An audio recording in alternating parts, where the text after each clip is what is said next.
Rappin with ReefBum is sponsored by Champion Lighting and Supply, Polo Reef, and Fauna Marin. Hey, what's happening, everybody, and welcome back to another episode of Rappin with ReefBum. I'm your host, Keith Berkelhamer. So on tonight's live stream, I welcome back Greg Carroll. What's happening there, Greg? Hey, what's happening, Keith? How you doing? Good, man. I always look forward to having you on, Greg, and I'm sure we're going to be talking about a number of things, number of topics. Oh yeah, there's always something to talk about, right? I mean, we'll have plenty to discuss.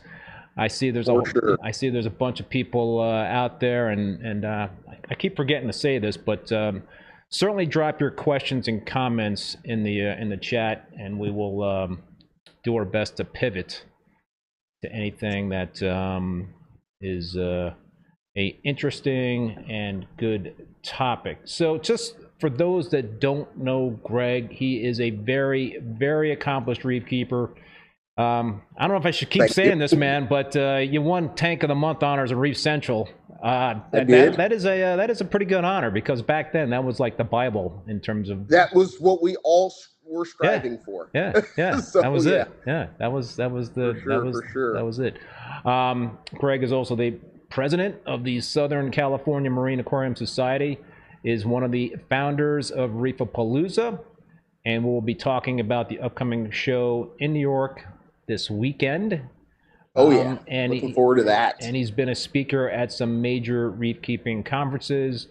Greg also has a big following on Instagram with over 9,000 followers. That's up, man. Last year I think you were at 6 or something, right? You've been jacking up the totals. Been busy. Yeah. I've been trying to stay consistent, and I'm doing a lot more live streams now. I'm almost doing them every day.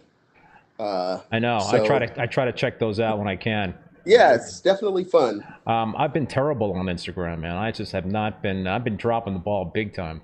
I don't know. So here's the funny thing, Keith, and one of the reasons why I was asking you to collaborate with me on that. When I clicked on your Instagram, I found out that only 3 people of all of your followers also follow me. Just 3? Just 3. Oh, I wow. couldn't believe it either. Wow.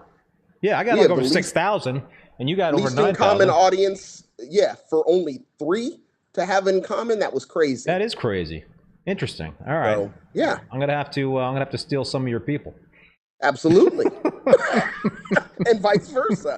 So, check him out, Greg, on Instagram. G Carroll 1969. That's 2 R's and 2 L's. So before we start chatting with Greg, I want to take care of some business and thank the sponsors of this show. My sponsors are really important because they make this show possible with their support, and that means a lot, since I want to continue to bring awesome guests to help foster a learning environment on the show. Champion Lighting and Supply. Besides being a place for hobbyists to purchase saltwater aquarium supplies online, Champion Lighting is also a wholesale distributor for many popular brands. If you own an aquarium store or an aquarium service company, contact Champion Lighting through their website at championlighting.com to set up a wholesale account. Polo Reef. Make sure to check out Polo Reef's new YouTube video that drops this Friday. In the new Polo Summer Relaxation Series, Polo Reef gives us a moment to relax to view of stunning fish close-ups, highlighting the vast collection of rare and beautiful reef fish housed at Polo. Make sure to subscribe to their channel at Polo Reef for video drop notifications. And finally, Fauna Marin. I do use the Fauna Marin IceCap Total Test Kit, which gives quick, accurate, and easy overview of over 90 water values in reef aquariums. From macro elements, trace elements, and pollutants, you get a complete overview with corresponding dosage and action recommendations. I am now a certified Fauna Marin IceCap test advisor, so if you want some help interpreting results, select me. All right, man. So with that out of the way, dude, how is the tank going? Speaking of Instagram, it's stunning. It's looking pretty incredible, dude. Yeah, the tank is doing really well. It's in that dangerous mode for me, which is I don't really have anything to do but sit there and watch it grow. I'm showing your video. Don't really. Huh? I'm showing your video. Oh, you're showing the video? Yeah. Okay. Yeah, I don't have the opportunity to place additional corals, so it's just sit there and watch it grow. So It's kind of hard, and that's when I get bored, and that's when I want to start making changes. So I'm trying to resist changes, but so you know, what are you thinking about, man? I mean, are you not thinking about anything No? really. I mean, it's things like, you know, I start to get bored with the tank. So yeah, I sent you videos of the tank in different lighting. I like that, so people could see you know, because I do run two spectrums. I run a blue spectrum and I run a white spectrum. So you know, you guys get to see what it looks like when I'm looking at it. So so yeah, but go ahead. Oh, it's been real fun, this whole process, and you know, the biggest thing for me was getting all these Anthias. You know, I just love Anthias. I love them too. And I just think reefs should have lots of small fish. So that's my goal. So what kind of Anthias are in there? I saw some Larrowtail, right? Yep, I got the lyre tails. I mean, you know, those are the good ones because they're gonna make it. Yeah, they are. A lot of other Anthias are rentals, as I like to call them, and you know, you never know. I you know, I was on that quest to get the Flavogutatus Anthias, which is the red-saddled Anthias, and they're all dead now. So bummer. they were rentals, but I had my opportunity. Hopefully they weren't too expensive. Yes, but they slowly dwindled one at a time, and no idea why. So, you know, and they may have been picked off by and bullied by other Anthias as well, because there are more docile species. But I tried to stick with all peaceful Anthias. I got Princess Anthias. Nice. I have some purple queens. Oh, those are real tough, dude. I have, yeah. But they've actually been really hardy. Really? I only picked up 3, and they're fine. I've always considered them rentals. When I got them, I was told they were something else because they were juveniles. You know. Okay. So I was like, oh, okay, yeah, I'll go ahead and get them. I think so. I can't remember what they told me they were, but you know, I just went ahead and got them, and yeah, come to find out, no, they're just juvenile purple queens. You know, so, I get frustrated with the Anthias. I've got the Larrowtail, and well, you know, they're not long lived for me. So I've stopped trying to buy anything other than Larrowtail because they're just not going to be a long lived. I mean, for you, like, what's the average duration these things are surviving? Well, my Larrowtails, I mean, they were in my old tank for years. I mean, like at least six. What about the other Anthias? So, like, what's the average lifespan on the other guys? They were all the other ones prior to that were rentals, so they didn't make it. But in this tank, I mean, my Princess Anthias, I haven't lost any of those. I only had like 2. The Avanzis, they're still doing good. Yeah. Let's see what else. I don't remember all the species that I have, but you know, I try to get, you know, 3 to 5 of each one. Yeah. You know, and just when I see them. So that's kind of the only thing that I'm buying for the tank is Anthias. Yeah, you're cycling through some Anthias. Yeah. But and I am picking up some little chalice frags. I can fit chalice frags. So are you thinking at all about pulling out some colonies, moving stuff, busting some stuff up, fragging? Yeah, I just I'm going to show you a top-down video here too. I just showed a huge chunk of the Bill Murray. That's a Bill Murray. It looked familiar. Yeah, they grow like crazy, man. They go like crazy, and he was starting to grow over my bubble bath unicorn. Yeah. He was over about half of it. And I'm like, you know, I really need to chop this before it dies. So I had one in my Peninsula tank that I think had gotten 2 feet across or something crazy like that. It had fused with my PC Rainbow, and and so there was like this skinny stem at the base of the Bill Murray, and I just knew at some point in time that sucker was going to be tipping over, and sure enough, man, it just tipped into the glass, and that was kind of like the sign that I was like, you know what, that was kind of like that was the centerpiece of my tank, that Peninsula tank. and it just didn't look the same after that. And that's just kind of like made me decide to just do a complete reset on the whole tank. I mean, has that ever entered your mind? I mean, it's a beautiful, mature reef tank. People thought I was crazy, but that piece, it has absolutely entered my mind that maybe it should move on. That piece. That piece. Not the tank reset. You're not thinking of tank reset at all. No, I'm too lazy for that. But that piece, yeah. Because I look at it and I say, you know, I could fit like 4 or 5 colonies there if I got rid of it. You know, it's not like I'd have to buy any. They're sitting on the bottom. You know, there's frags that have grown into colonies all on the bottom of my tank. So I could just move pieces up to a better, plot of real estate. So you're not thinking of buying new pieces. You're just trying to think about potentially relocating some pieces that are not getting the love in your tank. I mean, if I can relocate pieces, then that frees up more space for more frags. And you don't have a frag tank plumbed into that, right?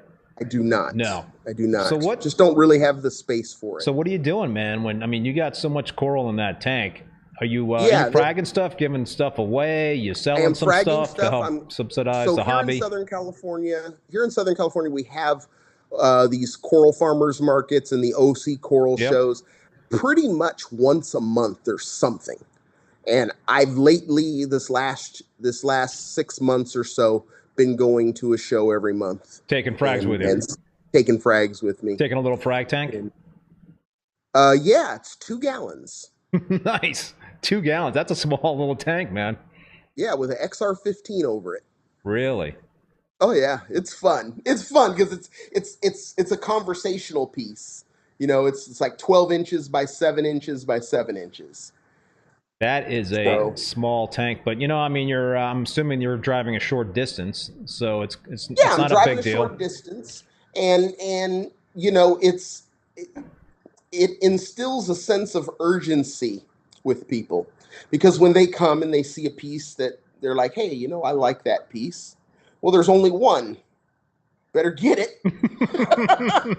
Or you can go ahead and walk around. There's only so much you can fit in a 2-gallon tank. Yeah, well, I mean, I do have backups, but I don't let them know that all the time. Yeah.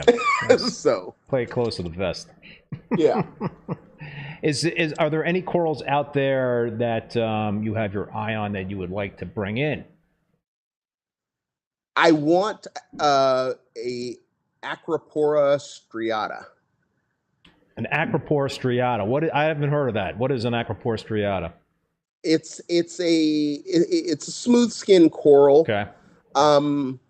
Very similar to something like an Echinata.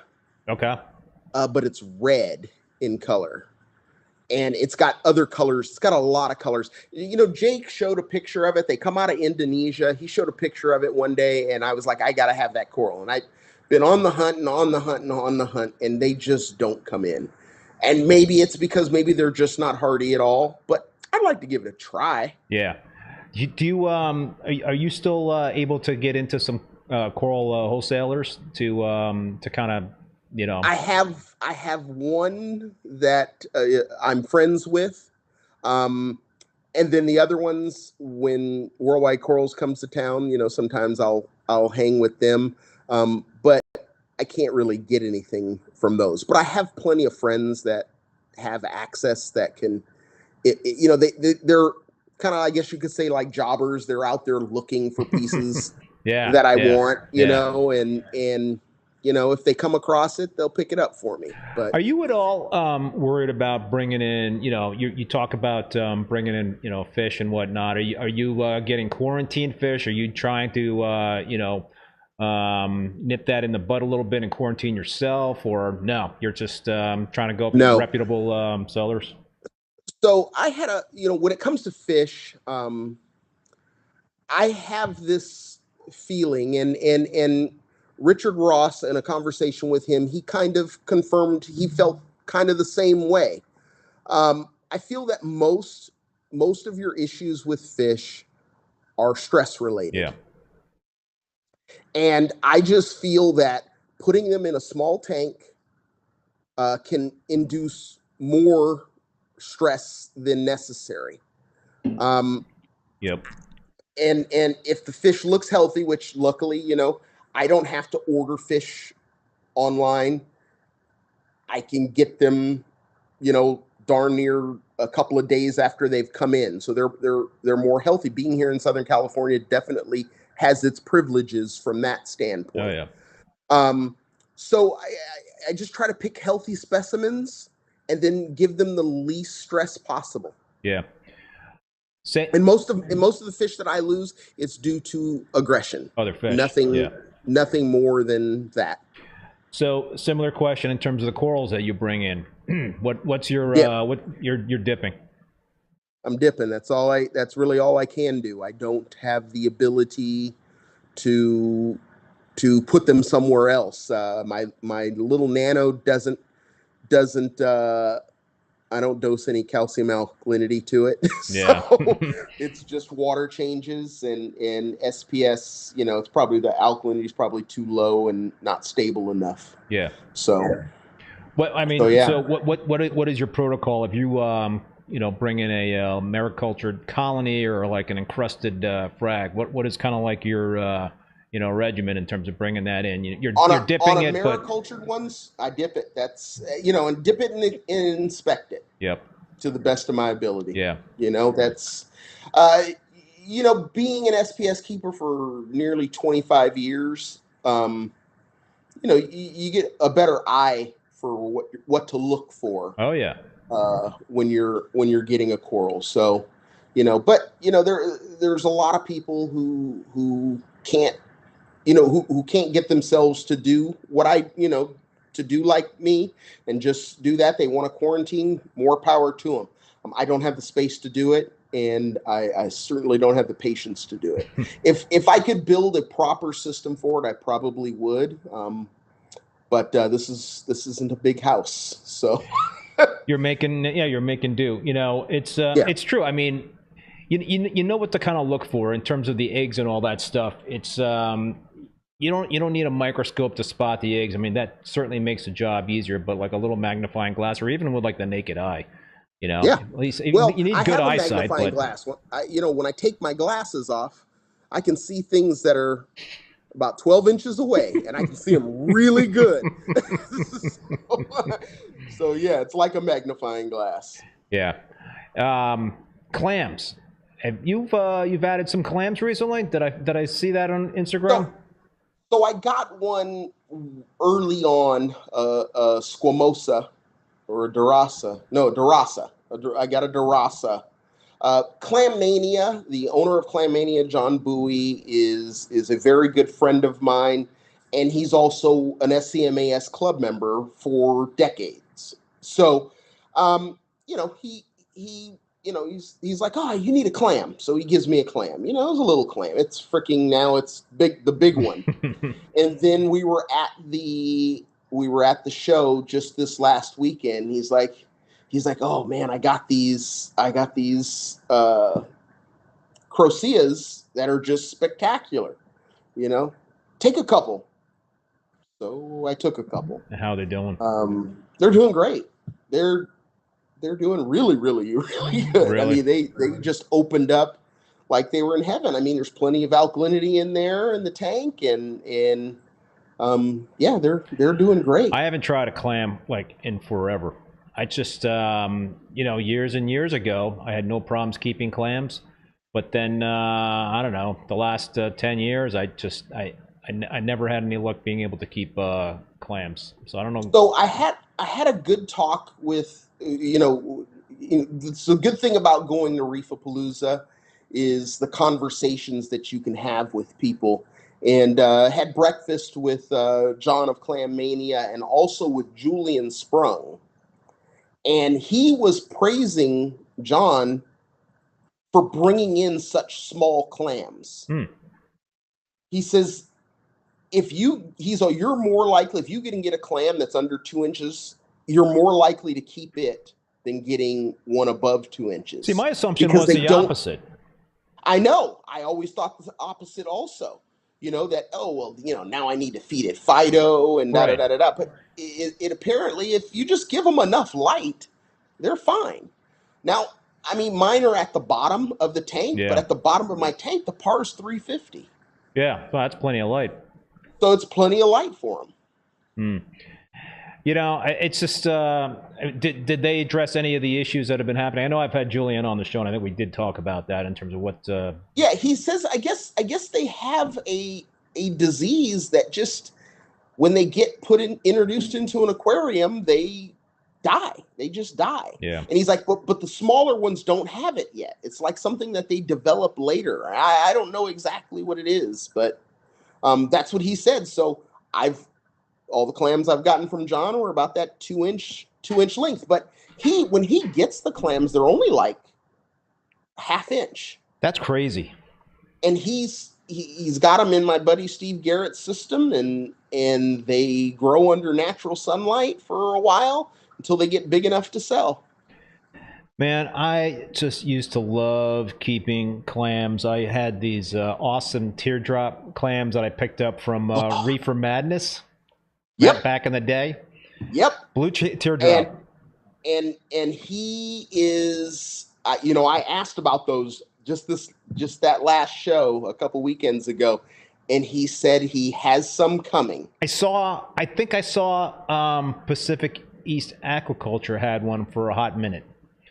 Yeah, but he said his right now he said they're really small. They're about a little less than ½ an inch right now. So these were like tank raised? They're being cultured. He doesn't want to disclose where the clams are coming from.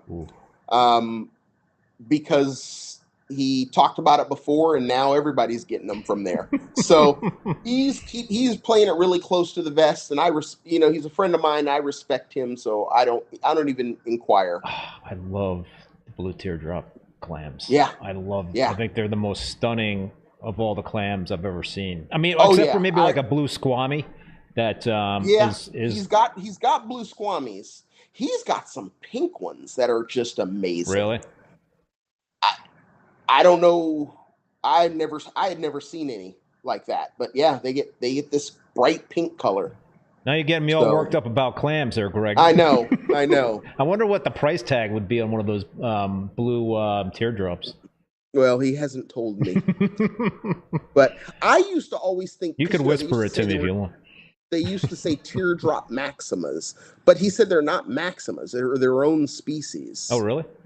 Yeah, it's its own species. So it'll be interesting. It'll be interesting when they come, because I have not seen those since the old days of Walt Smith bringing them in. Right. So they're coming. Was Walt bringing them from Fiji? I don't know. Maybe. Okay. I don't know where their origin was, and that was it. But that was the only place, and then everybody could buy them on Reefer Madness. Right. Because Reefer Madness was run out of his wholesale facility. Yeah. Pacific Aqua Farms. I miss Reefer Madness. That was like the first online store that I used to frequent. Well, he still sells coral. Does he? Does he still have a website? Yeah. Reefermadness.net or something? No. Worldwide Corals. Okay. I like the whole Reefer Madness thing was still in existence. I was like, what? He's still in the business. He's just he works for Worldwide. He runs their online. Oh, you're talking sales. about I had him on as a guest. Chris Tournier. Yeah. He was Reefer Madness. We talked about that. Yeah. That was a lot of fun to have him on. So it was. So Greg, man, the tank is it looks like it's on autopilot. It got outstanding growth, but there's a saying in reef keeping: it's always something. What is your something right now? It's got to be something. Clove polyps. You've got clove polyps in there? Got clove polyps, unfortunately. That did sneak in. Oh, it snuck in. You didn't put them in there on purpose. No. Yeah, it snuck in. It's only on the left-hand side of my tank. But yeah. And what are you going to do about it? Well, I occasionally get in there with some lye. Some what? Lye. What's that? What is it? Sodium hydroxide. Okay. Like caulk and paste or something like that. Well, no. It's different. Okay. Yeah, much Yeah. stronger. Yeah. And I just turn off all the flow. Jake Adams is the one who recommended it to me for getting rid of aptasia because it works way better than Kalk and Kalk paste does because it's a much lower pH and it truly will kill everything. You got to be careful, right? You do. Yeah. But it's some dangerous stuff. I don't recommend it to anyone who isn't willing to take the proper precautions. Glove up, mask up when mixing it. Oh, really? Yeah. And I just leave the flow off for about 20 minutes. And then after it's done its thing, I hit the pumps back on and turn it up really, really high. And it ends up dissolving and becomes alkalinity. How long before the clove polyps come back? Oh, months. Months. Okay, that's not bad. Yeah. But it's gotten to the point now. I guess there's a medication. I need to talk to Farm Frags. He knows the medication. I talked to him before about it, but I never went and got it. I see Farm Frags is in the chat. Yeah. But yeah, there's a medication that you can do, and it just gets rid of them completely. My buddy Ali at Amazing Aquariums and Reefs did it, and worked real good. Ali's the man. Yep. So yeah, it's interesting. It is always something, and it's always there's always like some sort of pest that you got to deal with. I mean, have you been dealing with any vermitid snails? Have they snuck into that system at all, or spinoid worms? There has been some, but most of those things I don't worry about. Neither do I. Neither do I. Yeah, I mean, I think that's part of live rock myself. And I've never understood, but I think a lot of them got wiped out by my copper band. And when he ran out of them, that's when he died. Oh. So, but yeah, I mean, I just consider that's part of live rock. So I don't really think about it too much. All right, man, you brought up live rock. Should we let's do it. Should we get into live rock, dry rock discussion? Sure, why not? Where do we start, man? I don't know. I mean, when we're talking, go ahead. Well, let's start off with me. I'm one of those people who did start my tank off with completely dry Marco rock. I did not seed it with any rock, but I was patient. I was very, very patient. I ran the tank, first off with no light for a while adding pods and such. Then when I added light, it was only on at like 10%. Yep. When I added coral and algae, let the coral and algae take over. And then I also added sponge, and I added tons of pods. I did a lot of stuff to make the tank think that it had live rock, because I added things that live rock had. You added all the microfauna, sponges, and all that stuff. As much as I could, right. As much as I could. Right. I literally went to Ali and broke off some coral and algae off of his back glass and put it in a Ziploc bag. He crushed it all up and just poured it in the tank. Yeah. Yep. And it the tank matured. And it's been great. I did not have an ugly stage. I did dose Microbacter clean per their recommendations for the first 6 months.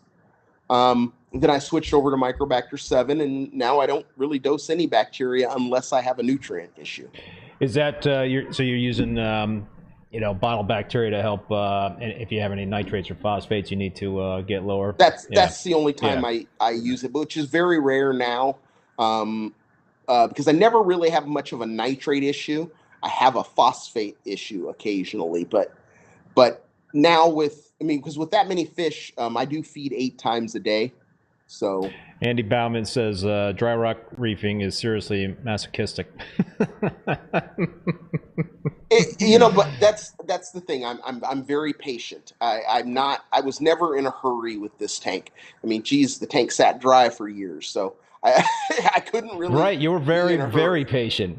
I was very patient. Yeah. I mean, we moved houses. I ordered the tank for one place, and then we moved right before I was going to set it up. So, and perhaps also the the type of dry rock that you use, which is Marco rock, and there was a lot of porosity, right? And very, very high porosity. Also, I went with the shelf rock, which is a unique product because it's got it's like layers. I love it. I love your scape. And and so pods and stuff are in those layers and stuff. I mean, it's just a really nice rock for building a foundation on, especially for an SPS keeper.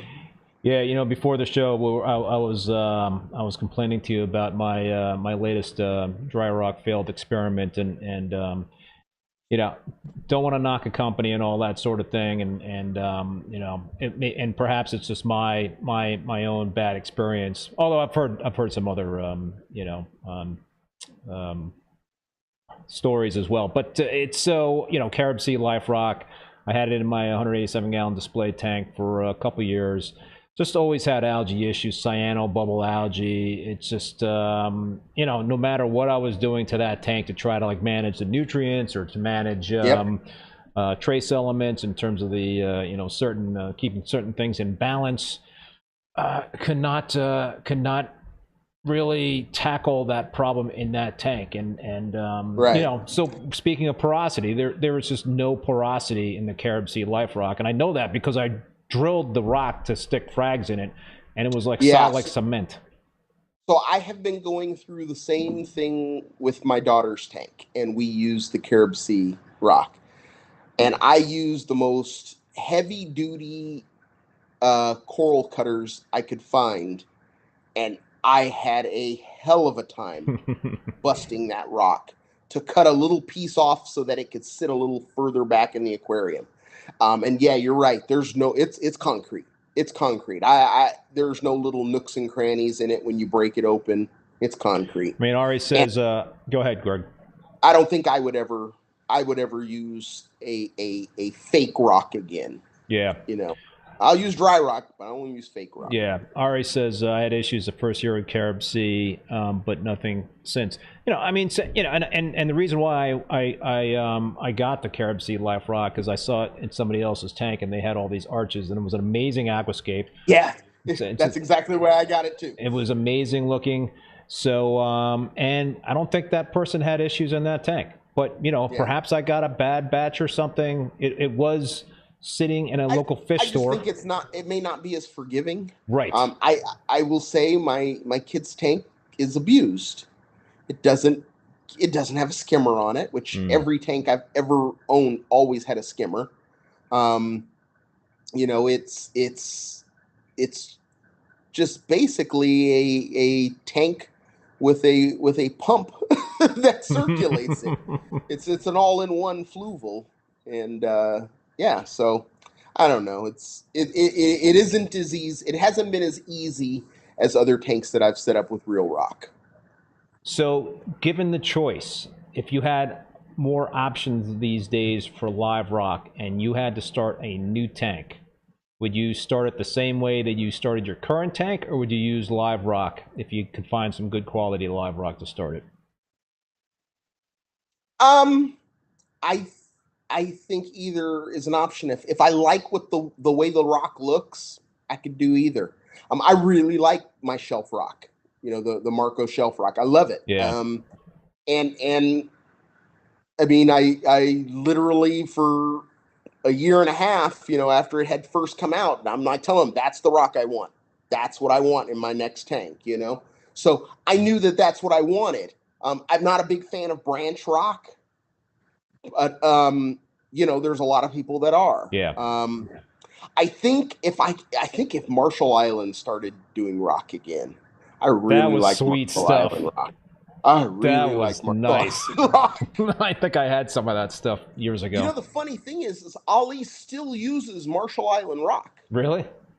He never got rid of it. Whoa, that's he rare, just keeps man. recycling it, and he's got tons of it just sitting around waiting and he'll put it in a tank. He won't sell it. That's smart, man. Yeah. Acro Killer says Haitian rock. So that's what I had. I had Haitian live rock in my cryptic sump, and so I took the Carib Sea live rock out.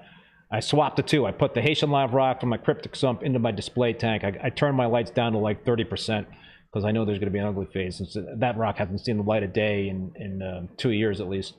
And I put the Carib Sea live rock in the cryptic sump, but I've been tossing like 20% of it every week to slowly ease it on out of the system. I didn't want to like just completely chuck it. Yeah. You know what I mean? Yeah, no, definitely. The Haitian live rock is not as porous as some of the other live rock I've had, over the years, but it is more porous than the Carib Sea live rock, for sure. But yeah, I remember when I got that Haitian live rock, I was down in Florida on vacation, and I found out they don't bring in Haitian live rock anymore. As far as I know, they don't. Maybe I'm wrong about that. Okay. Do you know something I don't know? No, I didn't even know that. Mainly because I guess I'm not really in the market for live rock. Yeah. But I know what do you call it? Tim Kelly is bringing in Solomon Island rock. Oh, is he? And some of the pictures I've seen, it's very reminiscent of Marshall Island rock. Ooh. But he also has branch rock. He has multiple different types that they're getting. I just don't know if it's correct because it is not cheap to bring it over because they're doing it air cargo. Ooh. We used to talk about how we used to go with live rock, but let me tell you guys, that live rock that was coming into Walt Smith's was coming on a boat. Yeah. That stuff sat on a boat for a month to get here. Yeah. And it was not the freshest stuff, if you know what I'm talking about. Because when it came, boy, let me tell you, you could smell it. But it was not cured. Yeah, is that what you're saying? Yeah. I mean, but we were getting it for $2-3 a pound. Yeah. We were happy. We were happy to call it live rock and stink up the house. Who cares? Yeah, but you still get hitchhikers that made it. Yeah. Through that 1 month. Yeah. boat ride over, So I don't know, $25 a pound for Australian live rock, and that's it's pricey. coming from further. Yeah. That's the problem. You can get Australian live rock for $25.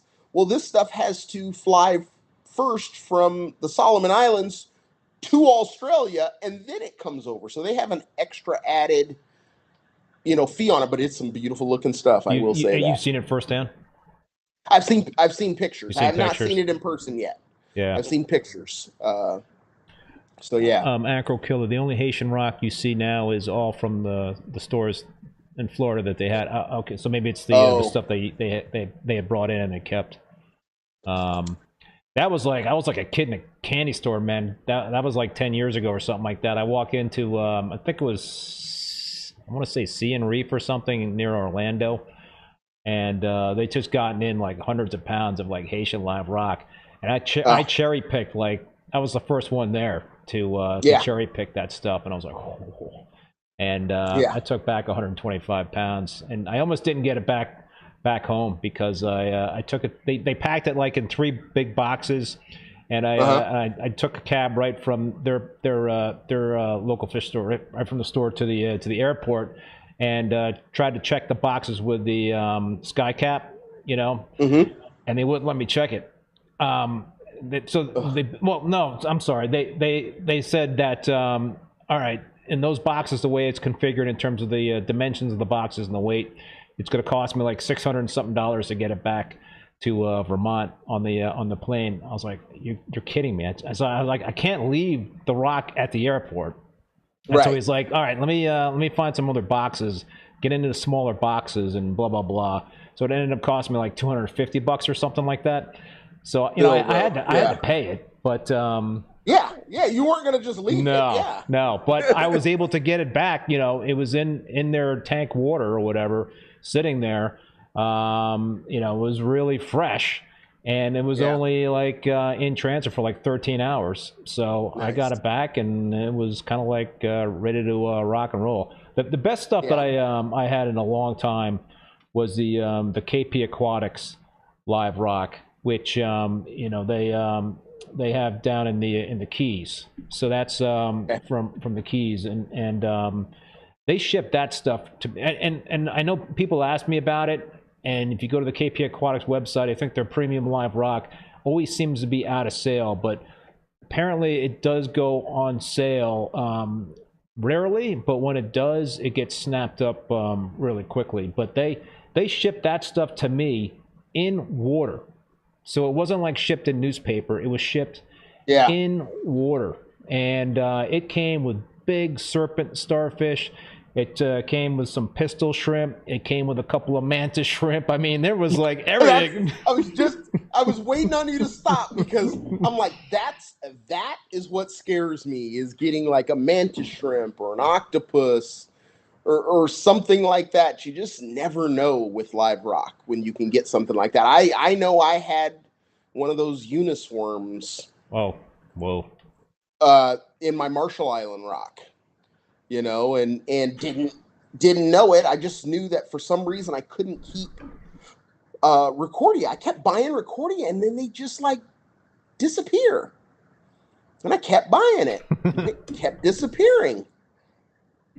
And that's when I started, you know, religiously going out when the lights were off with a flashlight, you know, checking on my tank. And I saw this thing, and I'm like, oh my God, you know, it was like 6 feet long. And I still have no idea whatever happened to it. Just one day he wasn't there anymore. I couldn't find him anymore. You got lucky.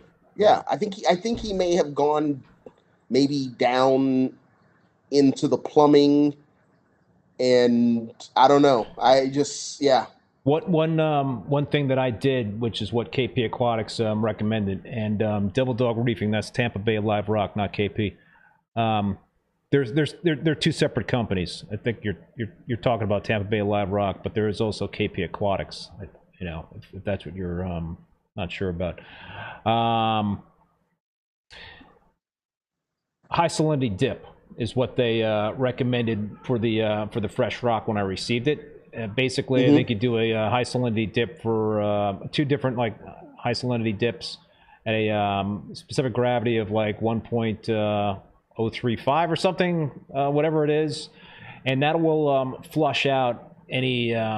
Typically, it will flush out any unwanted organisms, and I was able to flush out a mantis shrimp. I was able to flush out a bunch of serpent stars, which I kept, pistol shrimp.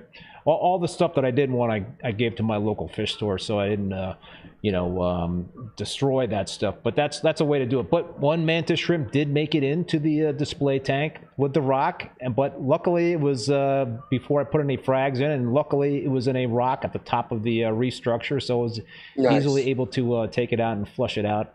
I still have at least one serpent starfish, and that man is like ginormous. I mean, and I think that's so cool. I've got this really cool feather duster that is still living in the tank, and that's what I just enjoyed so much about the live rock, bringing that stuff in, starting a tank with that, and just like looking really closely at it. And you just see all the life on it, and that was just really exciting back in the day when we all used live rock. I thought that was so cool. For sure. So, okay. Question for you. I probably ask you this every time you're on the show, man. Have you changed any of your reef keeping methods lately? Have you done anything different, or are you kind of holding the course? So I have. I've started with Triton.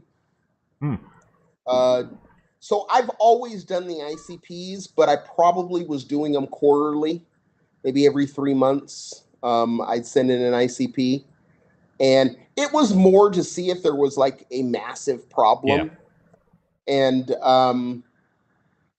maybe a little of the stuff I didn't really understand anyway. So I just did it, and I was just really looking at the majors on those, because I only test for alkalinity here at home.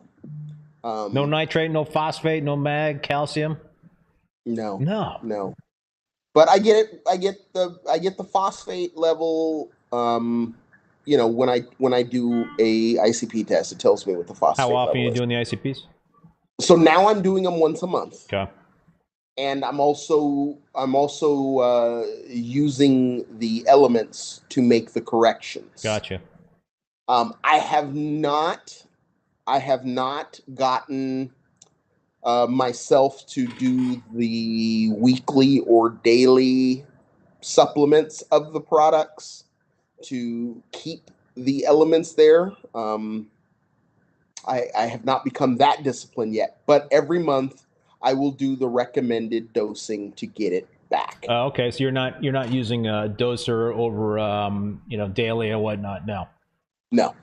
I still run a calcium reactor, so I believe a lot of the stuff, you know, is taken care of by the calcium reactor. So it's just, I just use Triton for corrective dosing. I may get a little more into it in the future, but you know, I'm right. My primary method for supplementation is pumping CO2 into the water. Yeah, I've through that reactor. Yeah, you're still using the Reef Octopus? I'm still using. I love that. I love that. I've got two of them. I got the dual chamber and I got the single chamber, which is what you have. Yeah, and I'm still running the calcium reactor only when the lights are on. The CO2 only goes to it when the lights are on, and also I'm running at about 6.3 pH. So have you cleaned that reactor yet? No. Dude. Why would I clean it? I know what you say in terms of that being the reverse flow and all that stuff. I clean, whenever I change out my media, I clean it. I go in there and I clean it Change out media? Well, not change out. When, you know, when it's time to top off media, I will do maintenance on that reactor. I will pull all the media out. I will go in and suck out the sludge at the bottom and all that stuff. And I've seen like it, you know, there's some points where it could potentially be clogging, you know, on some of the tubing in there. So it won't clog. I had it. I'm on 4 years. Keith, 4 years, you haven't cleaned it. Open it up and top it off. That's it. I actually, hold on. I did take out the media once. Because the sponge was getting clogged. So it was like lifting the media inside. And I talked with David, the owner of and I says, hey, would it be a problem if I took the bottom sponge out? And he's like, I don't run a bottom sponge. So I pulled it out. And yeah, I haven't done anything else other than just keep adding. You know, I've had issues with the intake. You know, it's 1/4-inch tubing that's drawing from the sump, and so I've had some. Yes. Sometimes that will clog up. Yes. So I've had to. So I have a 40 milliliter syringe, and I occasionally disconnect it from the pump. Yeah. I stick the syringe and I just pull the plunger, and all of a sudden all this brown water comes out with particulates. Then I plug it back in and it's clear again. I do that. I do that once every 6 months. How long of a line is that? 3 feet. Yeah. Okay. I got a longer run for both of my reactors, okay. and I basically have had to kind of like turn the valve off and then take the tubing off, and then just I usually just swap out the tubing because it's too long. At that length, it'd be easier just to just to do that. But that method of just sucking it out has done fine for me. Yeah, I've done it every 6 months. Getting back to the ICP testing and course, you know, adjustment. That's something also that I've done the last couple of years that I had never done before. I'd always done ICPs maybe like once or twice a year just to see if everything is copacetic. But yeah, so now I've gotten into, I use the Fauna Marin ICP testing, and I had been doing it weekly, and now I'm back onto the monthly deal. But yeah. Have you been making the corrections also, the recommended So I use corrections? the Captivate Aquaculture trace elements, and what's easy with that is that you can, and maybe this is also true with the Triton, but you can create a trace element cocktail in like a 1 gallon jug. And so basically, what I'm doing is I'm looking at the ICP test results. I'm seeing what needs to be addressed in terms of what's too high or what's too low, making adjustments in terms of that cocktail. So I put it into a 1 gallon jug, all the different trace elements that I'm dosing. I'm not dosing like a crazy number of trace elements. And Right. then I put it on a peristaltic dosing pump, and so it's dosing it. Okay. So it's dosing it 24/7. Every day in between ICP tests. So it's yeah, it's been working. It's been working. But man, like we said before the show, there are just so many different ways to keep a reef tank, and obviously Yes. you've had a lot of success, especially with the reefing with the current reef tank. So even though you're not doing what I'm doing and I'm not doing what you're doing, doesn't matter. That's right. Doesn't matter. There's millions of ways to build the perfect reef tank and run the perfect reef tank, and there's millions of ways to fail. Yeah. There might be more ways to fail than there is, Yeah. But yeah, I mean, I can't fault anybody for doing it their way. Just because I may not do it that way or may not believe in doing it that way. Yeah, it's just the way I do things, and I know it can make other people cringe because they've had a different different set of facts that they're dealing with to manipulate the way they do their reefing. So yeah. So we got any questions? Yeah, I see some comments and questions here. Ari, well, no, the Vinny Garno. Can you trust ICP? That's been a topic of discussion in the hobby. Absolutely, and that's, I think that we really need to be careful. I have found that there. So we had our club. We have speakers on all the time. We actually had Eshon from Triton come and talk, and that's actually what made me become so much more comfortable with it. And it's because over the years that he's been doing the ICP testing, he kind of notices some things. Like, for instance, all of the ICP tests that are done all over the world, he reviews every sample. Ooh. And the reason why is because sometimes there's interference, and it may not have been a good reading. And rather than give that bad number, he'd rather instruct the lab to run another one. So, if you don't get your test result in the amount of time that you normally think you would, it's probably because they're having to run a second test result. But he picks that up. And I saw an instance where someone, they didn't like the fact that they didn't get a iodine reading on their ICP. And I said, why would that happen? He's all, well, if your phosphate's too high, it's absolutely going to completely interfere, and we can't get a logical, something that I can feel confident in that that's what your result is. So he's like, I would probably just give you no value. Default so to that. There's things like that can come up, but I think some of these ICP companies, I mean, this is all stuff that he learned on the previous crop of people before I even started using the service. So you know, I think it's just important, and that's why I do like what Fauna Marin is doing. I mean, they have a coral farm.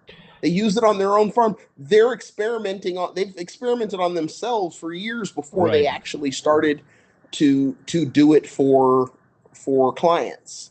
You know, I don't know about all the other companies, but you know, people seem to be happy with the results they're getting from the ICP and feel that they're reliable for most of the companies. So, you know, Reefkeeper makes a good point. Trusting ICP has me scratching my head. Several people send out water to different companies with wildly different results. We saw that documented by Sanjay and Paletta. yeah, pick one and stick with it, I guess. That's good advice. For trends. Yeah, that's for trends. Yeah. And you know, one of the things that Ehsan told me was, when you first start doing this ICP and making the corrections, he's all, pick an element or two and fix that element, and then wait till the next month and see, okay, how did I see a difference? He's all, don't go gung ho and try to correct everything in one shot. He's, you know, just take it slow. And that's the thing about reefing is you got to be patient. If you can't be patient, you're just setting yourself up for failure, in my opinion. Ari says it depends on the cult following of the company. Laugh out loud. If you ask Moonshiners, they will say Oshimo. If you ask Captivate user, they will say Reef Blueprint. Actually, Reef Blueprint is the retail product line for Captivate. It's not the ICP. It's not an ICP company. If you ask Triton users, they will say Triton. Yeah, I mean, you know, listen, it's people. That's not a problem. You're gonna trust a brand, and you go with that brand. But realistically, with any test, it's more about consistency among its own rather than accuracy. So many people get obsessed with accuracy, and a lot of these things we just don't know. I mean, you know, BRS did that test where they had, I think, 7 different people use the exact same test on the water, and it was a variance that they all did it different. Yeah. You know, hard to explain. And so what I like cringe when I hear people talk about, you know, their Trident doesn't match the same reading as their Hannah. And it's like, yeah, well, test your Hannah multiple times. You're going to get different readings. You just will. You know, I get frustrated with phosphate. You know, I have multiple phosphate kits, and it's pretty crazy how different, you know, all that stuff. But phosphate's a very tough thing to measure anyway. So you look at, so what you're looking for is trends, you know, and that's really what I would be looking for in a test result. And I've talked about it before. Look at your corals. If your corals are looking good, don't go crazy and make a lot of changes. Don't make any changes, perhaps. You know, if everything is looking good and you're getting like a whole bunch of different data points that are telling you to do this or do that, I wouldn't be jumping the gun on that stuff. And I would say at night is a really good time to look at your corals if you're an SPS keeper. If you're an SPS keeper and you got massive polyp extension at night, your corals are happy. But when they don't, there's an issue. Yeah. Something you need to look into. Yeah. So yeah. Rich Colombo, talking about UV. Do you run UV? I do not. You do not. All right, so I do. Keith or Greg, have you guys ever felt the need to shut off your UV sterilizer? If so, what was the reason? I personally run my UV 24/7. The only time I'll shut it off is when I'm dosing bacteria for half an hour or something like that. So I don't run UV. Primarily, I guess I've always wondered, I mean, you know, it's good for pathogens, but I also look at it as, it's also going to kill anything good going in there. You know, I like having plankton in the water. Yeah. You know, and so yeah, I mean, I just Well, here's another example, man. I run UV, you don't run UV. You know, Right. I think we've had, you know, same, you know, we both had success. Yeah, absolutely. You know, so go Absolutely. figure. There's no right answer. There's no wrong answer. Yep. You know, that sure. kind of like sums everything up. So we talked about a couple of things in terms of, you know, things that have kind of, you know, where we've gone down rabbit holes, things that try to avoid. What do you think are some of the bigger mistakes that reef keepers make these days? I think making overcorrections. We have become, and I think a lot of it is because we have access to so many more ways to test, and easier methods of testing, and we're data driven, especially since we're all on the internet. We're all sharing, you know, our test results and everything, and so many people are like, oh, you know, what are your test results? You know, what's your phosphate at? What's your nitrate at? And I'm like, you know, I don't even like to share those kind of numbers, you know, realistically. And when I do, it's always with a caveat. It's always with a caveat saying, but this is the things I do. You know, Yeah. there's other things involved with it, because people will make overcorrections. You know, and I have you know, my buddy CJ. You know, he was to me known for overcorrecting. His nutrients are getting high, you know, or his nutrients are getting low. He shuts off his skimmer. He shuts off his what is it called? His algae reactor, algae scrubber. You know, and I'm like, dude, it was just getting there. You give it a chance. Let's see what it does. Yeah. So, but now he's, you know, we've had a lot of talking, and he's making smaller corrections now. But I think that's a big thing that I think people do is they number chase. Yeah. And I just say, don't chase numbers, chase results. Yeah. Yeah.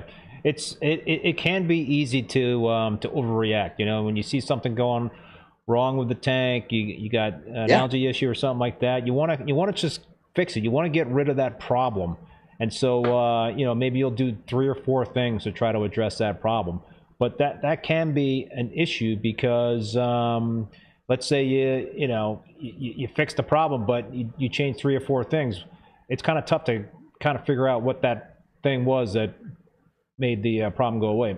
You know, absolutely. I think so. It can be a little bit more complicated than that, but that tends to be the thing that I fall into.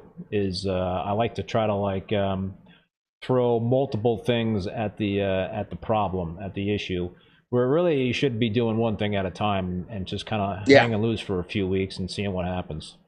Yeah, and that's like I said, even with the ICP testing, that's something that had me believe in the Triton, you know, in his recommendations, because he's like, no, don't go fixing everything. Right.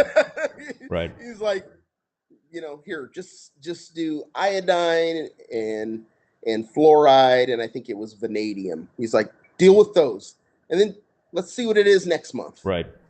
Maybe we'll pick something else to go with next month, and that's what we did. So, you know, I just keep an open interaction with him, and he looks at my test results, and, you know, he gives me the nod. I almost had a perfect test result last time. Almost perfect.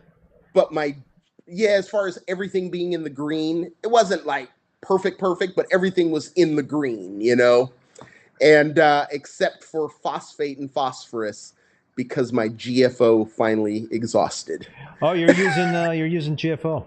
I do run GFO. You do run GFO. What are your what are your phosphates according to ICP? This last time it was 0.07. Oh, good. So, good. but it had, for the previous few months it was 0.03. So, you know, I mean, there's another thing. You know, you're using GFO, and so that's not only binding phosphate, but it's also binding other trace elements. But you know, you're not dosing. You know, doing a lot of dosing. Yeah, and it's a small amount. It's a small amount of of GFO that I use. Okay. And my feeding, I do my best not to overfeed. I feed 8 times a day because of the Anthias, but it's a small amount. Where some people say, "Oh, feed everything they can eat in 2 minutes." Right. Yeah, they got about 30 seconds worth of food every time it feeds. So you use an auto feeder? Yeah, I use an auto feeder. What auto feeder? Every hour and a half, it feeds a very small amount of food. And so, what type of food and what kind of auto feeder? So I use the Hydros, which is a clone of the Eheim auto feeder. Okay. But it's controlled via the Hydros. And then the food is a 50-50 mixture of yeast and the 4 smallest sizes of Reef Nutrition's TDO. Oh, pellets. Yes. Okay. So extra small, and then the A and B1 and B2. That's so cool, man. You got the fish, honed in on that, because you don't have to worry if you're going away or something like that. You're just kind of like, and that's my problem. It's like I got 5 frickin' tanks, and so I kind of want to get it set up in terms of the auto feeding and all that sort of thing. But I just picked up the Avast Plank auto feeder. Have you ever seen that? I have seen it. It's huge. It's a big one. It's not cheap. I think it was like $200. Oh yeah. No, mine's 35. Yeah, that's right. So it's a little more reasonable. So I can't spend that kind of dough on 5 planks for 5 tanks. But the good thing for those that don't know what the plank is, but you could spend 35 if you had a Hydros. I could get a Hydros. Or you can just get the Eheim versions, and they're 30. I've got the Eheim versions. What scares me about the Eheim versions, and I don't know what the what you have, is it's like a tumbler, right? And so you're putting the food in there, and when it gets humid and all that stuff could clump up. So I'm not sure how consistent it will disperse. I mean, is that an issue with the auto feeder you have? No. No. Well, there's no humidity in LA. I mean, so you don't have to worry about that. We don't have as much humidity, but I happen to have a body of water in the house. So there's humidity inside, just not as much outside. I like the plank feeder because you could put, what is it called? I'm going to get this wrong. Freeze dried or whatever it is, type of food. Flakes? Yeah, whatever. It basically has some tubing and a like a corkscrew thing that will rotate and drive the food down this the tube into the water column. So it basically sinks the food into the tank, which is really cool. So I have the with the Eheim, there is a stand that you can get. Okay. I think called Easy Feeder or something like that it sits on. And it has a tube that goes down into the water. So it dispenses into that tube, and then it sinks, So yeah, I don't get any fish food going over the overflow. Nice. So, yeah. I don't know. I gotta kind of like get that figured out. That's always one of the things I get nervous about, is going away for the tank. But yeah, no, I mean, we went on a 10-day cruise last year. The only thing I had to worry about was ATO, but I just added extra water in the sump before leaving. kept your fingers crossed. So the ATO would, because I have about 7-8 days worth of ATO. Yeah. And by I just added a few extra gallons of water to the tank.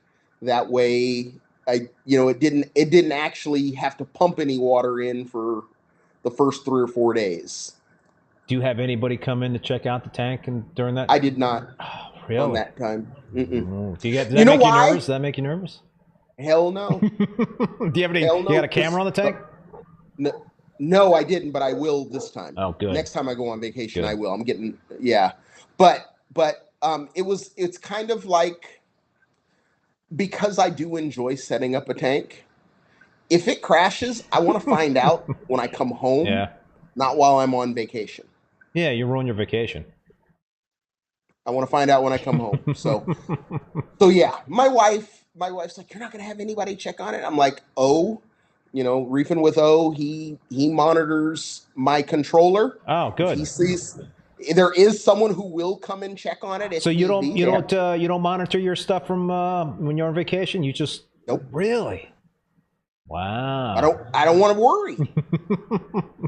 I'm like checking my controller. It's in the middle of the ocean. It's in the middle of the ocean. Yeah, I'm just not. Yeah, no. But the tank is really stable. The tank is really stable. Good for you. And I don't really worry about it. So. Back to the feeding. Ari, what yeast does Greg feed? Fleischmann's. Fleischmann's. I think I remember you telling us that on a. Yeah. If you DM me on Instagram, I will send you the link to what I get. It's like 2 pounds for like $14. Wow. And I'm using it at 50-50 ratio with my food. So you're talking about, you know, really extending the amount that the time that your food lasts as well, because half of it is that. Tom from Champion Lighting Supply says I think it's called Eheim Feeding Station. I guess that's what it's called. Yes. Yes. Eheim Feeding Station. Yeah. Yes. Yeah. Great little product, and I've always used it. The one that I'm using is the same one that I was using on my big tank, my old, back in, you know, early 2000s. What camera are you getting for the tank? A Ring. Yeah. We have them all around the house. Yeah. And I can get one for $40. Yeah. There's no reason for me to bring in an additional system to monitor. You know, I got the Ring app. So. All right. I want to ask you about equipment, and then we're going to talk about Reefapalooza. So, you're an equipment guru, Greg. You have your finger on the pulse in terms of what's going on in the yes. business. I mean, you know, I do love equipment, and you know, I try to keep track of what's new and what's out there. So. Lighting. What's new that has your interest peaked? Nothing at the moment. Nothing at the moment. Mm-mm. Nothing has me like saying, oh, you know what, I want to change my lighting. I did like the blades, you know, adding those to the mix. Yep. But you know, I'm very happy with my Gen 5 Radions. I did not, you know, even though I'm sponsored, I did not make that call to upgrade to Gen 6. How long have you had the Gen 5? 3 years, maybe. Are you wondering? 2 years. Oh, just 2. Yeah, it was right before the Gen 6 came out is when I put them up. Okay. Didn't know. And then I'm like, why didn't you tell me? And he's like, well, I couldn't. I'm like, okay. That's fair enough, you know. Yeah. What do you think is the life on those things? You know, at what point will you start thinking about, all right, I have to replace these lights or the pucks? I think if you keep the fans cool. Now, mind you, I'm only running at 55%. So I just don't think I'm running them hard enough to really ever see the life expectancy of them. I have a friend he's got Gen 2s still on his tank. Yeah. I mean, they haven't stopped working. And obviously, he's having success growing coral. Yeah. Yeah. I mean, you know, I don't think light is the issue. You know, I think we can grow coral with all forms of light. And anyone who says you can't grow coral with LED, it's just because they failed. I used to be in that camp. It's just because they failed. That's all. Trust me, the corals don't care. They don't care. You know, I used to go to Two Guys Corals, and he literally had these lights, and all they were were these royal blue. I don't. You know what? They might not have even been royal blue. They may have been like 470 nanometers. It was a multi-chip. There's the only LEDs on the tank. Really? Were these blue LEDs? Corals looked fantastic. They were growing like crazy. Polyps just exploding. Eventually, the corals, I guess, adjusted to them. Yeah. I mean, you know, the colors were banging. You know, I just don't. I think it's more a matter of, are they getting enough light? You got to get the corals enough light. You may be able to see some tweaks and whatnot with different forms of light in the future, but realistically, you need to get enough light, which is why I go with the Radion Blues. I don't go with the Pros, because I prefer to watch my corals in blue, and I like to bombard them with blue light. So I'm going with the Blues. Top 3 pieces of equipment that are most important to a reef tank. So in my style of reefing, it's going to be a protein skimmer is going to be number 1. It's not going to be number 1. Probably going to be number 3. Okay. A reliable return pump. Okay. That's number 1 for me. And the reason why is, you know, I know people like to get pumps that have all these bells and whistles and all that stuff, but get a pump that is easy, you know, you can get if you have a problem, that's got a known reliability. You know, people all over have used this pump. I mean, I used to like to use the Eheim 1262s. Those things lasted forever. You know, I mean, you know, and then I used Tunzi pumps on my old system. So did I. You know, but you know, on this one I did go with an Abyss. But even still, you know, I think that having that reliable return pump is critical. I actually, and then go ahead. And then number 2, I think number 2 would be a light that gives you the par you need. Okay. Oops. I said I also use Tunzi, but that's actually not totally correct in terms of return pump. I used to use Tunzi's as a recirculating pump. Blue Line was a pump that I used years ago as an external pump, and that was a very reliable pump. Yeah. All those ones that were based off of that Iwaki style pump. Yeah. I mean, they were commercial pumps. That's you know, they were built to last forever. What about circulation? You didn't mention circulation within the tank. Okay. Well, I mean, I think that's as part of your return pump. Okay. It would probably be after a skimmer to me. Okay. Because I mean, you can you know, there's ways like using things like sea swirls and whatnot. You can still get away without having additional circulation in the pump. I mean, in the tank. So you know, you can get there's other ways to do it, but yes, in an SPS tank, you definitely are going to want some flow. And I got a ton of flow. I mean, you know, my tank's only 250 gallons. I got 2 MP60s, 2 MP40s, and the Pantaray ECM 63. Dude, you're cranking. Yeah. Yeah, that is a lot of flow. Yeah, and they run, you know, the Vortex run at about 75%, but the Pantaray runs at 100%. I do 100% forward for a minute or two, and then 100% backwards.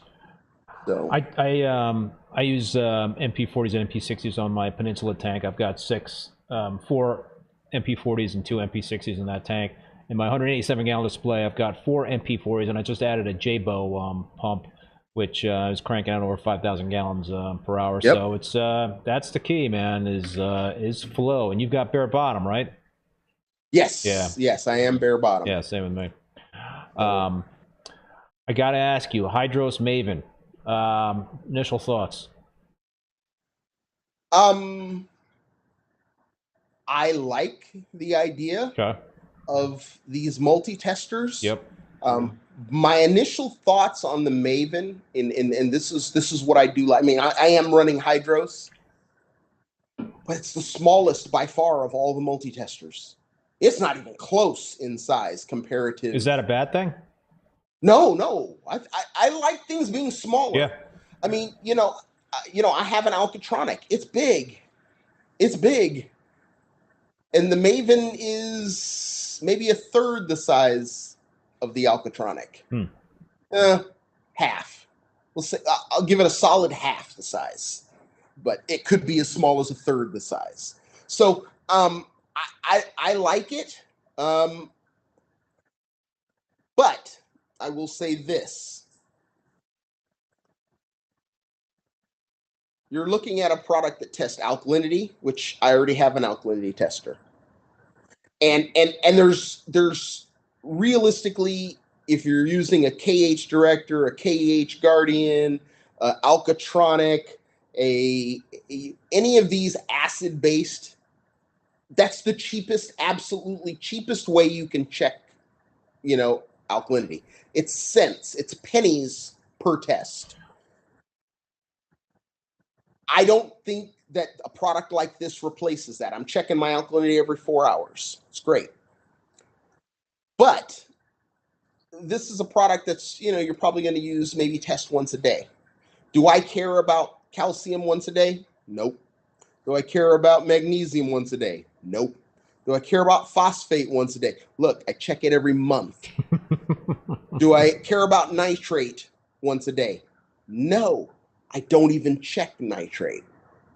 So from that standpoint, do I need it? No. Do I want it? Yes. Because so what are you going to do with it, man? If you are you going to do anything if you see results? I don't know. I mean, let's see if it makes me a better reefer. Okay. I mean, more information is not bad. Right. And I'm getting more information and still not doing much more work to get it. That's a win-win to me. Am I wrong? Is this a titration-based measurement system? Yes. So let's talk about that in terms of accuracy versus the other monitors, automatic monitors out there, which some have probes, right? They have sensors. The ionic probes. Yeah. Who has one that's got a probe? Well, the Ion Director, I know GHL has one that's probe based. That's the only one. Wait a minute, is it has or had? It does have. I haven't seen an Ion Director for sale anywhere. Do you have them for sale?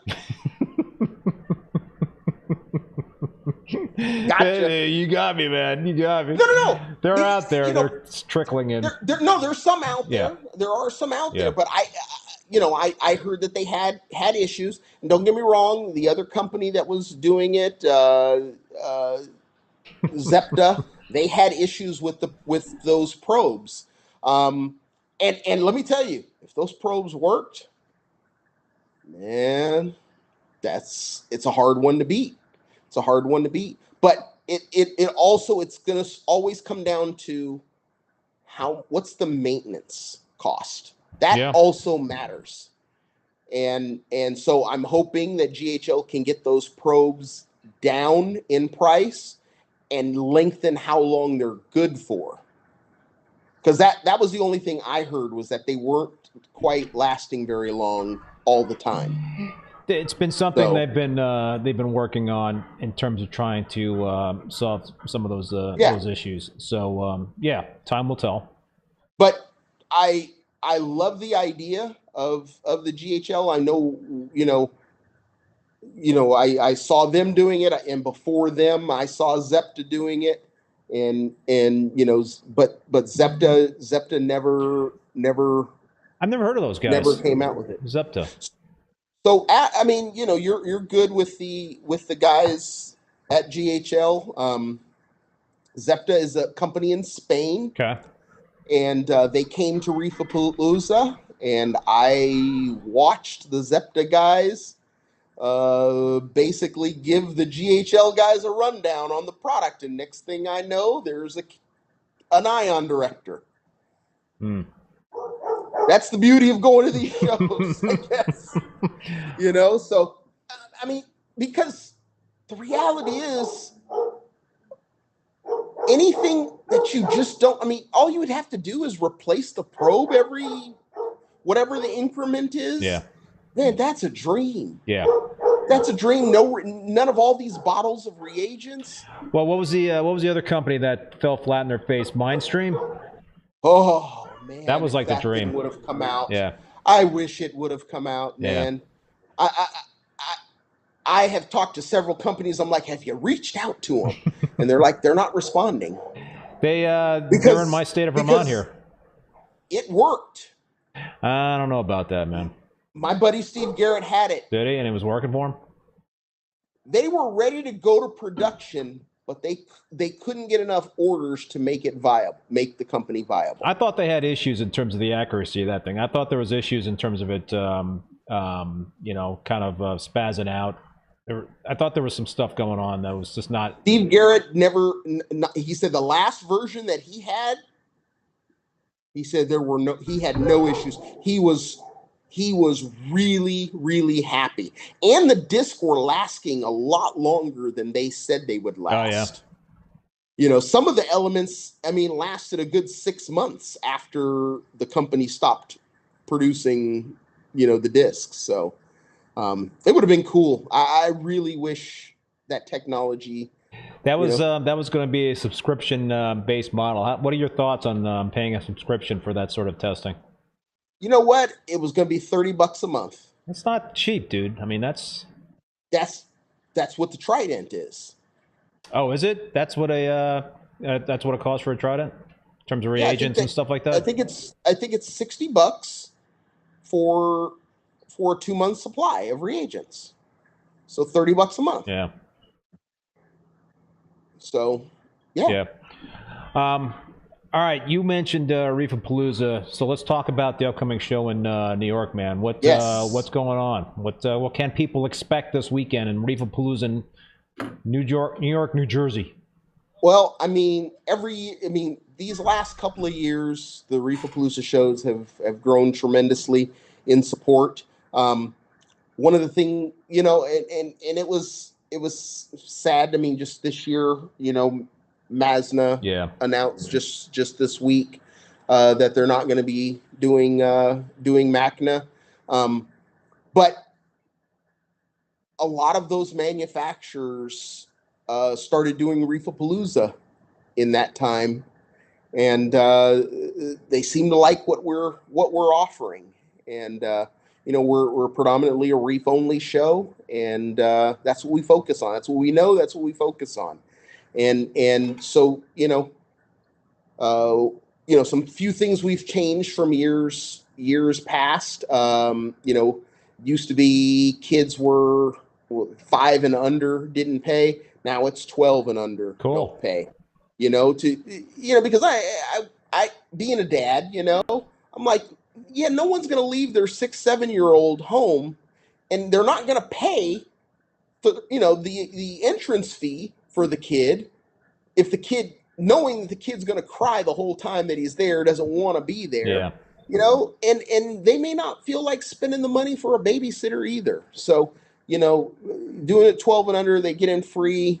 Great. I think that's tremendously helped you know, get more families in the door, because, you know, we want kids exposed to this stuff, and so important. You know, and you know, we've stepped it up on the kids zone. You know, they got the balloon animals, the face painting. You know, it's cool to see all those kids running around with that. You know, I mean, we just got a lot of stuff like that. And this year, we're really stepping it up on speakers. You know, we used to only do one, or I think it was like. We used to do like 3 speakers, 2 on Saturday and 1 on Sunday. Uh-huh. And we're really moving up, because before, when we first started Reefapalooza, it was really a centrist show on the exhibitors. Yep. and the speakers were there for those who wanted the education. That has grown. So we got more people wanting to see the speakers, and the rooms are getting fuller and fuller. We're getting some great speakers. You know, Ryan, although he stepped back from doing BRS videos, he's doing a 3-part series this year for Reefapalooza. Nice. So this will be part 2, and then part 3 will be in California. So you know, and then you know, you also got you know, this is your first year ever. Victor is going to be speaking of Worldwide Corals. Vic, you know, normally was a behind the scenes guy, and he's coming out more and more, you know, as the face of the company, which he always should have been. But you know, good to see him, because he, you know, the guy's got such knowledge. I mean, even when he came to my tank, you know, he's like, you know, everything looks good. Up the feeding just a little bit more. So I was at 6 times a day. Now I'm at 8 times a day. And guess what? The corals look better. Do they? Yeah, they looked better. I might be. I tried going up to 10, but then my phosphate started creeping up there, so I backed back down to 8. Do you dose phosphates, nitrates? No, right? No. No. Okay. No. Yeah. I would. So having a tank that you have to dose phosphates and nitrates is a dream come true, because guess what? I'm going to add more food. I'm certainly not going to add any phosphates or nitrates. Yeah. It's not going to do it. I mean, as I like to say, I could pump you full of vitamins and protein shakes, but wouldn't you just rather have a nice plate of food? See, and I'm on the opposite side. I don't have a lot of fish, and I dose phosphates and nitrate. You know, so it's like it's a different thing. Sure. But I hear you, man. But I would dose. What I mean is, I would dose more of a food, like the yeast. You know, the corals can consume that. It turns into something that filter feeders and your microorganisms and microfauna, they all can consume it. You know, when I talked about the size of food that I feed, extra small is the largest that's in my feeder. Oh, really? Yeah, I don't want my tangs just eating pellets all day. I want them grazing on the rocks. So they have to work so hard just to get food out of the auto feeder. They'll just continue to graze. They'd rather do that. So yeah. I'm just looking at your show schedule here. You got Andrew Sandler that's also going to be speaking, Yep. Right? That's awesome. Polo Reef. Yep. You got I see Vic and Josh Earl, Worldwide Yep. Corals. You got Ryan. You got Julian Sprung. Julian. Yep. Yeah. So yeah, you know, we're trying, you know, there's definitely people who are requesting more speakers, so we're trying to fulfill that. And in future years, we may see even more. You know, so as long as people are coming to see them, you know, we're going to give them their fill. Quality lineup, dude. I mean, you know, that's education is a big thing. You don't want to just, you know, you just don't want. Yeah, you want to. You talked about bringing in, you know, more young people to the hobby, and you know, you want to kind of have them taught the right way. So it's a perfect thing to have, you know, veteran reef keepers or people that know their business, you know, speaking in these events. And you know, another thing we haven't talked about is, you know, you're president of, you know, the SCMAS. Yeah, and that's I think we talk about this every time you're on, man. That's such an important thing to be a part of a local reefing club. I absolutely, and it doesn't have to be a local one. Yeah, you could be wherever. There are some clubs that meet on Zoom. Yep. Hint. You can be anywhere.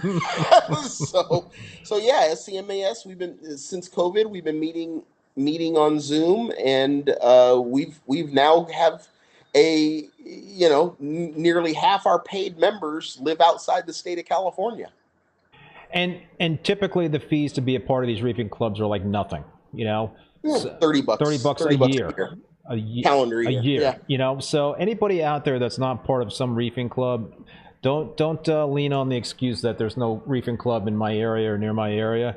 You can be a long distance member of any reefing club. Just pick one. Absolutely. Just pick one. Absolutely. Yeah. And there's several. I mean, CRC out of the Carolinas, Boston Reefer Society, Boston Reefers, yep. Long Island. I know still meets a lot. COVID did kill a lot of aquarium clubs. Yeah. So yeah. So Molina Farms asking, how do you join the SCMAS? Just Google SCMAS. You'll see the website where it says, I think it's official SCMAS.com, and click on membership. So, yeah, I can't stress how important that is. I've always had so much fun. It's nice to have a network of people who you can talk to and get advice. Our club has members who have been in this hobby as long as 40 years, some even longer. But we do. Southern California is a haven for SPS keepers. There are a lot of SPS keepers in Southern California, and I'm jealous. And so there's a lot of people in our club that can give you advice. And I welcome you all, to join if you so choose. Even if you just want to check out a meeting. I will usually we usually meet on the third Friday of every month. A day or two before, I'll post the meeting link. Just know that non-members, you better have your camera on. We've been trolled before, and I just don't want to deal with that again. No, that wouldn't be fun. Unfortunately, there's a group of chauvinistic pigs who like to pick on women, and it really sucks. Really, so juvenile. Yeah, in this hobby, who'd have thunk it? So saying crude comments to the female members, and that's not cool. No. So if you're going to do that, that's great, but guess what? You need to turn your camera on, because we at least want to see you when you're being crude. We want to know who you are, just in case. Get an ID on them. Yeah. Vargas Reef, what's happening there? Tony Vargas. Tony Vargas in the house. What's up? He's going to be on in a few weeks. Yeah. Telegram says WAMAS, the Washington Area Marine Aquarium Society. Yes. That's another good one. Andrew Boma is part of that club. He's president. He's talking about the DC area one. Oh, the DC There's area. another one out in the. There's another one out. Pacific yeah. Northwest. That's Washington. Okay. I can't remember what the name of that one is. I mean, there's clubs all over, guys. Get involved. Yeah. Get involved. Yeah. If you can, and if you can't find one in your local area, feel free to join one that is active online. Yeah. So yeah. So Greg, man, any final thoughts? I don't want to keep it too much longer here. No, I mean, I just want everyone. My goal is to share as much as I can about what I do in this hobby. I want everyone to succeed. Now, there is a reason why I want everyone to succeed. I want everyone to be able to keep SPS. Why? Because if everyone can keep SPS, they're going to inspire more people to keep SPS. Mm-hmm. And those people are going to inspire more people to keep SPS. And guess what's going to happen?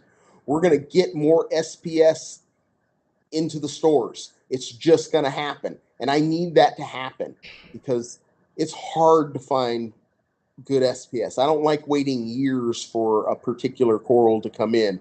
And I want those people on those islands to be successful entrepreneurs for my own selfish reasons. I want these companies to build more products that push the envelope on what they can do for us in this hobby, making the hobby easier. It's for my own selfish reasons, but I just want to see it. I want it to be where everyone has the ability to do this. I hate people saying, "Oh, this hobby is so hard." People that have never been in the hobby, "Oh, I bet it's hard." It's easier than you think. It's all about stability, and you keep stability, and one of the things I said there, two things I've said on forums in my signature: SPS equals stability promotes success. And the other one, be wary of advice coming from those who will not show you the fruits of their success. Yeah. Those are two things I live by, and there is so many people out here in Instagram, in YouTube, in the forums that are willing to help you, and but when you get to that position that you're willing to help somebody, definitely do it too. I mean, that's how this hobby got to where it's at. It wasn't a bunch of scientists telling us this is what we had to do. It was people experimenting. So, but we're also in that position right now that science is starting to make its way into the hobby. Yeah. And I have no doubt that we are eventually going to benefit from that. When? I don't know. Maybe sooner, maybe later. I just don't know. I think, in some ways we already are learning from it. So, there's so many ways to run this hobby, to do this hobby and to be successful. Pick a way and do it, and stick with just it. Be patient. Be patient. Don't get frustrated. I used to say nothing good happens fast. Yeah. In this hobby, it's kind of, it's probably not definite, but it's kind of true a lot of times. You got to be in it for the long haul. This is something that it's not a sprint. Yeah, it was kind of funny. We just had Father's Day, and I posted my kids posted stories, and my oldest, she's 20. She just turned 20, and the picture she posted was me holding her as a baby. She's not even 1 year old, in front of the aquarium. I mean, I exposed my kids to it. And it can be a very family oriented hobby if you make it that way. Yeah. So, 100%,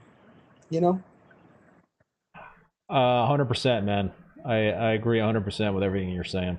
It's a very rewarding hobby, but it's also can be a very humbling hobby for sure. But I think you gotta just patience is certainly a key. You gotta be open-minded, and I think also you gotta strive to try to keep learning. Absolutely. Yeah.